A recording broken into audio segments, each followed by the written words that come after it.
Hello everybody, welcome back to a beautiful Saturday afternoon. I'm a little late in making this video, so it's probably going to get a little late in getting posted, but I've kind of been conflicted today. I kind of mentioned, and we're setting up the schedule today as kind of a tomato grove update, at least while I have a tomato grove anyway. And this morning, while I was watching my YouTube videos, I started doing a little research actually into some permaculture stuff, and in this case that was biogas digesters, because it looks like a really interesting idea for a way to heat the greenhouses. Because as a Manitoban, one of the biggest struggles that I'm going to have to deal with in my greenhouse adventures is of course providing some sort of heat input. I'm going to need it for the fish tanks because I intend to do aquaponics long term in my greenhouses. That's why we came here, and I'm just going to need it to keep the general environment to a good growing temperature, because I would like to be able to grow my peppers and all my stuff year round. I know it's a shoot for the moon kind of goal, but that doesn't really bother me. Considering what we've already accomplished, I'm pretty sure we'll make it there one of these days. It's just a matter of patience and persistence and, you know, good planning. And on that note, okay, here's the deal. I have Permaculture Thursdays as kind of a thing these days on this channel, and that's cool, but I am going to be resurrecting Clean Valley Farms. I may be changing the name to something a little more Manitoba appropriate, because there's no real mountains, therefore there's no real valleys, therefore Clean Valley Farms just really doesn't work. But on that channel I'm going to be exploring the ideas along the lines of the biogas digester and certain things like that, that I just don't think necessarily everybody wants to take a look at. Compost is just not everybody's bag of tea. And honestly, with some of the rabbitry stuff I want to do, I know there are a lot of younger individuals that watch my channel, and that's totally awesome. I think it's great that the younger generations are getting interested in this stuff, because that's important for global survival in my opinion. But there's a lot of things that I don't necessarily want to subject them to with farming. So parents, if you sub to that channel, thanks, that's awesome, I appreciate it, but you may want to pre-watch videos before the children get to view them with you. That's all I'm saying. Trying to be a responsible parent and a responsible YouTuber. Now, with all of that finally said, I wish I had a timer on this camera. Let's go take a look at some tomatoes, because they are popping out everywhere. I think I'm going to have to do some suckering in the bunker garden. It's awesome, but it's rough. I just wasn't expecting a tomato season like this. A pepper season like this would be fantastic, but I was not expecting a tomato one like this. So yeah, let's look at some plants. And let's start with the tomato plants in the recently renovated Trolls garden. You notice everything's grouped up a little better. I've got all of those Root Pro pouch kind of together. Still thinking about bringing in the one from out front. Got the peppers kind of grouped together aside from that one over there. I kind of need to switch the Nepalese bell and the dark opal basil, but I'll get to that. Anyway, we're here to talk about the tomatoes. You'll notice this red pear is no longer on the ground, because when I went to move all of this stuff, roots had grown down through the pouch and into the ground, which I think explains why it looks like it's been getting more moisture than everybody else, because it literally has. It's been sucking it up from the soil. But I don't want it to have any kind of cheap advantage, so it's now up on a stump, and those roots seem to be dying off pretty quickly. So yes, it's a little more fair this way, but it sure does seem to be working. The Manitoba variety over here, we've got a few more tomato globes setting in around this. It's going to be a good deep watering for all of these things tonight, and perhaps next week I'll show you how I intend to do that. This week though, got some work to do first. This red pear's got a nice cluster up here. I hope I'm getting it in the camera.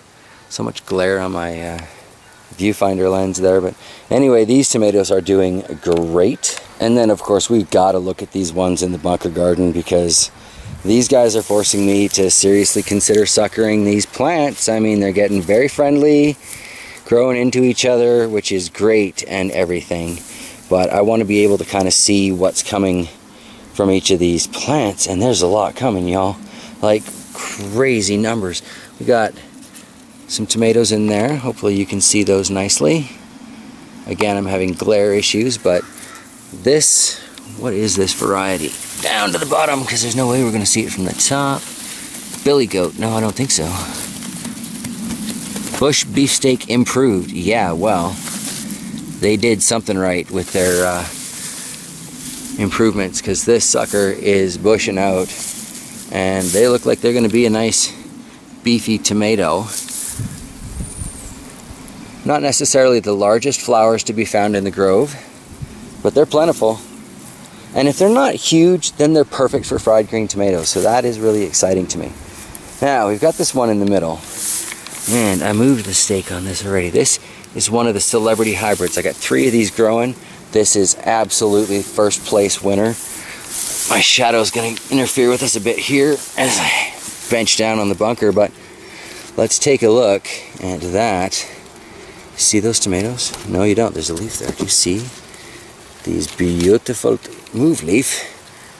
Diva leaf. Look at that. Look at that. Those are about ready for frying size, in my opinion. We've got a lot more that are trying to grow in here. Another little cluster down here by my fingertip. But this plant, from everything I understand about tomatoes, is probably not getting adequate airflow, which is part of what brings me to, I'm thinking I should sucker it.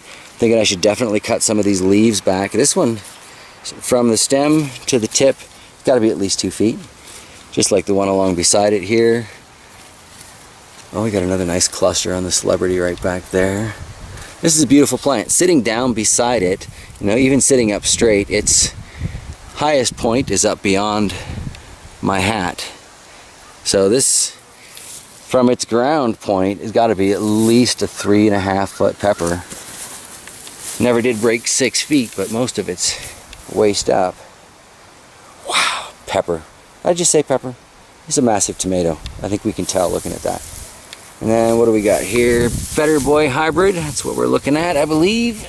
Yep, Better Boy Hybrid. This, we got a nice cluster there, don't we? But it's encroaching. This is all Better Boy Hybrid. Get that one in the back there. It's all Better Boy Hybrid. I'm thinking I'm probably going to cut them off. Perhaps this one here as well, but it's kind of going off to its own side, so that's fine. But a couple of these encroaching ones, I think I'm just going to cut them off. Dig them a nice hole over here in this unused patch of the dandelion garden. And whatever that is. But, you know, emergency tomato planting, it's certainly not the first time that's been done in this location. So... it'll work. They're tomatoes. They'll survive. That's what they do. But holy crow, this bunker kind of looks like it could use a good watering tonight too. And I was not prepared for this. This is wonderful. Absolutely wonderful. From the world of bunker type gardens. Oh hey, we got a little dragonfly. Let's see if I can get it. Oh no! Don't fly away when I'm trying to zoom. It's even harder on the camera. But this little once potato, now tomato bunker that I planted the 6 sweet aroma hybrids in. Technically we still have 6 plants, right? But I don't think that one really counts on anything more than just pure technicality. However, we've got a nice flower cluster forming on that one there. We've got a couple of nice, look like a paste style tomato forming there. Some nice chubby little paste type tomatoes here. So amazingly, with their what, maybe 1 gallon of soil each in amongst all of those lawn clippings, these things are doing well. Yeah, kind of expected them all to die, but how awesome is that? Gotta love a happy surprise. And our little dragonfly friend is still here. Smile for the camera. Oh, thank you. I think you'll probably be my thumbnail. We get some wonderful looking insects out here. We were being harassed by a butterfly yesterday, doing a photo shoot for my lovely little belly dancing woman. And yeah, beautiful butterflies and dragonflies harassing us in that too. Anyway, let's move on to the bigger part of the tomato grove here. And I'll show you some of what's going on. Here's another one of the celebrity hybrids. And we can see my stake is not necessarily doing me any favors. As the wind blows it, it's bashing around a little bit. So I'm going to have to be careful there. But the part of this that is flopped, we got what, 1, 2, 3, 4, 5, 6, 7, 8, 9 little tomatoes clustered right there. Thinking it might be time for some sort of protection around that. Might be time to stop pinching them pennies, you know. Get a few more tomato cages. Bound to be going on sale by now. This is another celebrity hybrid here beside it. Got some nice clusters forming farther up, which is good. Nice little tomato down there. Noticing something fascinating on one of the, I believe it's a grape tomato. Let's go track it down, and I'll show you what I'm talking about there. It's in here somewhere. Yes, it is on the grape tomatoes. Look at the shape of these little guys. They're effectively a cherry size, well, paste tomato, like a Roma tomato or whatever. Jacques absolutely loves them for salads, so I figured I would take some of the seeds that we got from the grocery store ones, try planting them out. They seem to be growing fairly well, and they get first Red Mater Award for the 2018 gardening year. That may not be a luscious red, but that's close enough that I'm about to pop that and eat it before the next clip. You are coming with me. Oh, and that was delicious too. So here we are at the Black Vernissage tomatoes. We have 2 of these growing. This one that actually got the label. Got a nice little flower cluster going there. Doesn't look like it's going to be a huge tomato, but I like the numbers on the clusters. So that's got value too, doesn't it? Let's check out the other one. And, oh, even from a distance I can see a nice cluster here. That's not bad. Same kind of general size. Oh, but that one has our first little baby tomato in it. Fantastic. Stepping right beside that to the Bell Star. That is definitely, yeah, that's the beginning of a tomato on my thumb. Fantastic. Again, we've got nice number representation in the clusters here. And I'm seeing 1, 2, 3 easily on the plant. A little further down, we've got a sucker that's shooting up with another cluster there. So it looks like it's going to be a good productive tomato. Again, not necessarily huge, judging by the flowers, but not necessarily tiny either. So we'll check the other one. Ha ha ha! There we go. I believe this is also a Bell Star. Looks like robins may have broken a bit of a branch there. Just pull that off. Guess that tomato can grow by itself, but there we go. Nice tomato start there. And we look a little further down. Nice one. So this strange little post-hole garden tomato grove that I've got going, it looks absolutely ridiculous. It's true, but it seems to be working really well. Let's go check out the unpronounceable tomato from Rob Bob. These ones just have such an interesting flower. I can't wait to see what the tomato itself looks like. If these green spines are in any way an indication of like ribbing, this is going to be a very funky shape. But like, I've never seen such a sunflower looking tomato flower. That is very, very cool. And they're like the bottom, okay, knuckles to elbow, 18 inches of this, basically nothing but potato looking leaves. And then once we get up there, we've got just cluster after cluster after cluster. It's a good thing this has got a really decent stem to it. But I think when these start to turn into tomatoes, I am gonna need to stake this bad boy up. Oh, that is just wonderful. So I mean, yes, I got my tomatoes started way too early this year, but yes, I am seeing benefits from starting one's tomatoes a little on the early side. And even with these ones that took forever to transplant, some of these lemon boys are coming along quite nicely. I've got a flower cluster here, that one's about to open. And again, you can kind of see, if you look carefully, from the length of the green spine there, just how big this tomato is going to be. They're very productive little tomato plants, so I'm very excited to have this many of them growing. I didn't kind of mean to leave them in an edge line like this, but I was mowing the lawn. It was a moment of convenience, and then a moment of laziness kind of hit me after that, and I just never put them back in their rows. What are we looking at here? So I see some nice clusters on it. This is another red pear. Oh my goodness. Look at the bottom here. We go. That is a nice cluster. What do we got? 3, 6 in there. It's not bad. That's not bad at all. And they definitely have that little kind of pear shape, a little on the bowling ball side. More pear now than the teardrop they were initially, so that's cool. Looking over here, I see another cluster hiding behind some leaves. Come on out. Don't be afraid, it's just a camera. So we can see more there. Another cluster a few inches up. And then what, 6 inches up, another cluster. So if this sucker produces clusters every 6 inches up the stem, I'm looking forward to a lot of pear tomatoes. Hope they taste as good as that grape did. Gonna have a whole fruit salad and it'll be a bowl of tomatoes. That'll be great. Or grape, I suppose, depending on what tomato ends up on the fork at the time. Alright, so I can't do a Tomato Grove update without taking a quick peek at the Indigo Rose tomatoes. They are just so funky and so purple, so we'll do that, and then I'll let you go. So our second place prize holder here, it's got some nice looking little maters on it. Again, seems to be about that same 4 to 6 inches. And then the next cluster's out. We've got a bit of growth there, and the next cluster's forming. So that's interesting. I know this plant likes to grow to about 6 feet in total length. No matter how many ways you trim it, the new length will grow out until the whole thing is 6 feet. I did a lot of cutting and experimenting with that Indigo Rose tree thing I was doing. It was a lot of fun, but yeah, never really got to be more than 6 feet from the point of origin in the ground.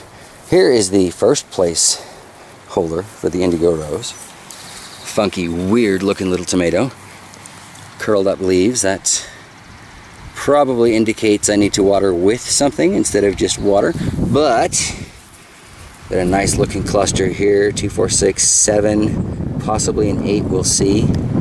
But I like the size change as it goes down there. It's kind of like a bundle of grapes, if you look at it from the side there. Now what's going to happen with these, if I don't break them off now showing you this, is everywhere on it that's green right now will in time turn a nice almost blood red. And when they do, then these are so worth picking off of there. But before then, just don't even waste your time. There are other tomatoes, man. But that purple will stay purple all the way through.